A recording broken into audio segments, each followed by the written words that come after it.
আসলে আমাদের এই প্লাস্টিকে কিছু মাইক্রো প্লাস্টিক বলে মানে উপাদান আছে, এগুলো জীবদের মিশে জীবদের যদি ঢোকে, আমরা যদি গ্রহণ করি এগুলোকে, তাহলে পেটের সমস্যা, যকৃতের সমস্যা এবং ক্যান্সার পর্যন্ত হতে পারে।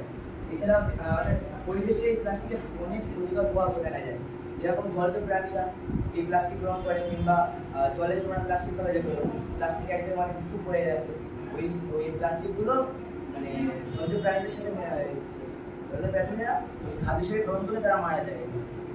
আর এছাড়াও বিভিন্ন সমস্যা দেখা যায় প্লাস্টিক থেকে। প্লাস্টিকটা কেন প্লাস্টিক কোনো মানে অনেক বছর ধরে বাড়িতে এসে থাকে, ওরা পচে না, অবায়োডিগ্রেডেবল বলে, অপচনশীল। তোমরা যেখানে সেখানে প্লাস্টিক ফেলে রেখে দিচ্ছ, এর ফলে মাটি দূষণ হয়। ওরা তুমি প্লাস্টিক ফেলে রেখে দিচ্ছ, তার উপরে মাটি আছে, মাটি পড়েছে, এবারে সেইটুকু ধরে নষ্ট হবে।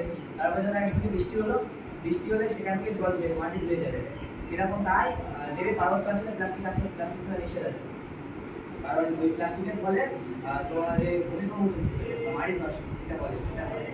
এবারে তোমরা কি আর যেখানে সেখানে প্লাস্টিক ফেলবে না? আমাদের স্কুলকে প্লাস্টিক মুক্ত করে তুলবে?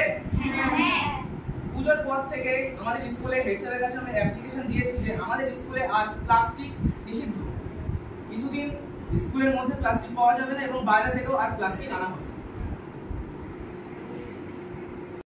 আচ্ছা, আমরা এই প্লাস্টিক ব্যবহার করছি, ঠিক আছে, তোমরা জানেন ওদের বড় বড় দাদা বললো, আমি বলেছি, তোমরা আর স্কুলে প্লাস্টিক আনবে না? হ্যাঁ, তাহলে সবাই মিলে একটা শপথ দিয়ে চলো, হাত করো, আমরা আর পরের দিন থেকে স্কুলে প্লাস্টিক ব্যবহার করবো না, প্লাস্টিক আনবো না, ঠিক আছে? আচ্ছা, এই বলে আমাদের বক্তব্য শেষ করলাম।